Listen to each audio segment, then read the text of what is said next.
Right, Shalom, Shalom. When it starts was always by giving all praise to Yahweh, Hashem, El Shai, double honors to Apostle GMS, and honors to you brothers that are doing the work in truth, while sincerity.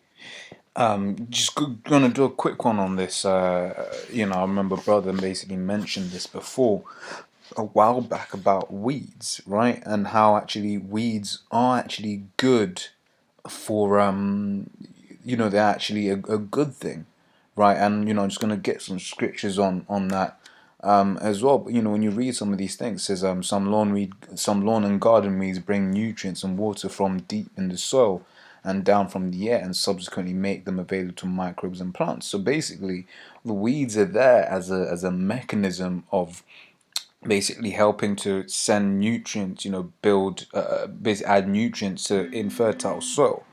If you see what I'm saying. And basically what I'm getting from this article here is just like the reason why you get weeds and such a bad amount of weeds as well is because actually the land is so fucked up. But here it is, we sell you weed killer, to basically, basically just to poison you because you be using this on your herbs and that, and what's going to happen, it's going to get into the food chain, you're going to eat it, this, that, and the other. And furthermore, it says Isaiah 24:5 says the earth also is defiled under the inhabitants thereof, and the earth is defiled, which is why you got all of these damn weeds. Because one of the things here it says that they are, if I can find it, it says garden weeds also act as our own diagnostic tool by telling us a tremendous amount about the nutritional balance of our soul through their presence and growth habit. Right now, Esau doesn't observe the land Sabbath. He doesn't. He just farms everything and uses everything to death, quite literally, right? And then like I said, he'd be selling you weed killers to stop this natural process that would help refertilize the soil. And what else? You also have the same case with wildfires as well, because wildfires. I remember brother also said this as well, that wildfires are actually good for the environment. As you can see here, this is the case. Because why? And it starts off by saying when they are allowed to burn in areas where they do not impact human development. Uh, you know, Many forests cannot sustain themselves without natural wildfire. Right, but here it is, Esau will be putting out all the damn wildfires, man. Why? Because he built in wildfire regions, man. I mean, that's gonna happen. It's nature, man.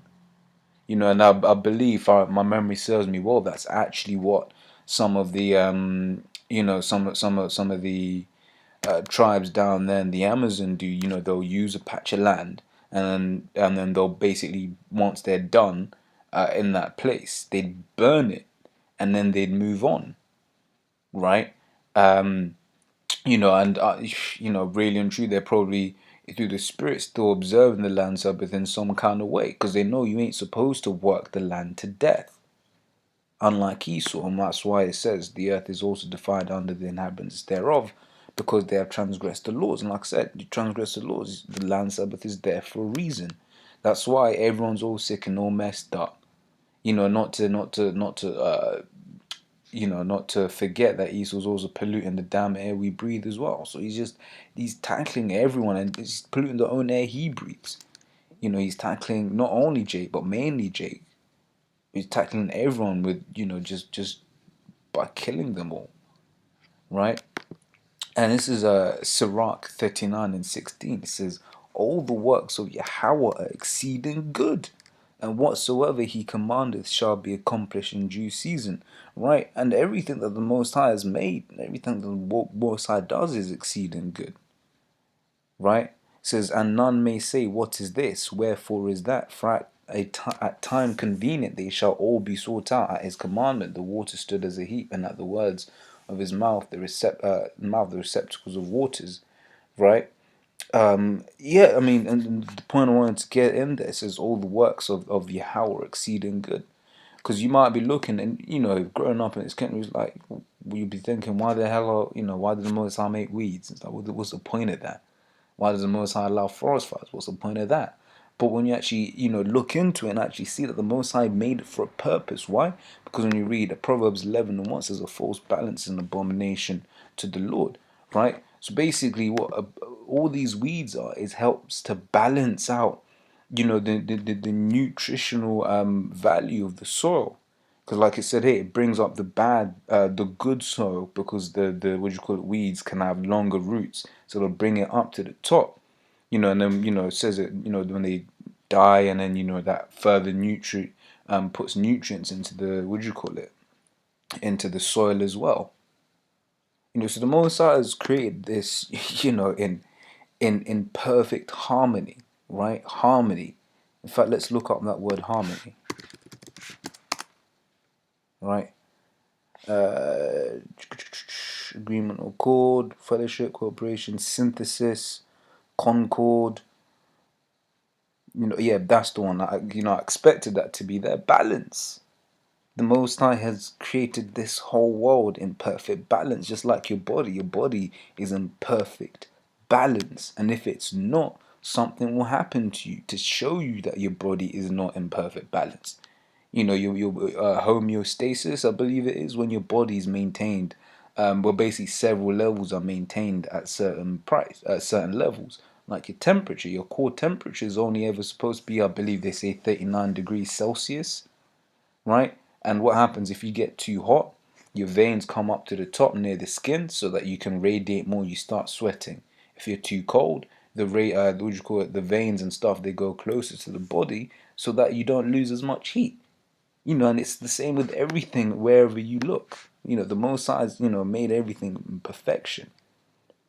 Right? It says, Sirach 33:15 says, look upon all the works of the Most High, and there are two and two, one against another. Right? Because you might be looking at weeds and thinking, well, weeds are ugly, weeds aren't attractive, this, that, and the other, but plants are attractive. Plants are beautiful, man. If you try to give your woman a bunch of weeds, man, she'll look at you sideways. Like, nigga, you think this is, man? But if you give her a bunch of flowers, she'll be like, oh, this, that, and the other. But both of them serve a purpose, right? Just like how the Most High made Israel and made the other nation. I believe this scripture starts on that. It says, and all men from the ground, and Adam was created of earth.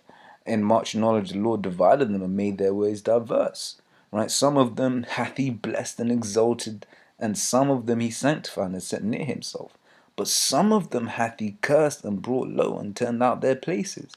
Right? So the Most High does everything in perfect balance and perfect harmony. And this here, benefit, weeds, common man doesn't know that weeds are beneficial. A common man doesn't know that wildfires are beneficial until the brother, mentioned it. I didn't know. I'm just gonna end on Revelation 18:10, I believe it is.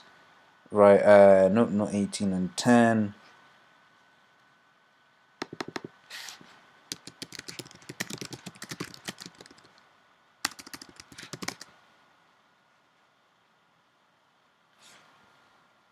Revelation 11:18. Right, it says, Revelation 11:18 says, and the nations were angry, and thy wrath is come, and the time of the dead, that they should be judged, that thou shouldest give reward unto thy servants the prophets, and to the saints. And Israel are the saints. It says, unto them that fear thy name, small and great, and shouldest destroy them which destroy the earth. And Esau's completely destroyed the earth, man. You come and you hear every now and then brothers will say, man, it's a surprise that we still up. It's just a surprise that and that's further going on to prove that the Most High is amazing. I mean, you don't need more proof that because these bodies, man, the amount of poison we breathe in. Well, starting from the apostles here, the poison that we breathe in, the poison that we drink, the poison in the food. Hey man, they say that GMO shit, makes you infertile. But before I start babbling on and going into other things, I hope you've learned something. I hope you've been edified. And with that, I'm gonna say shalom.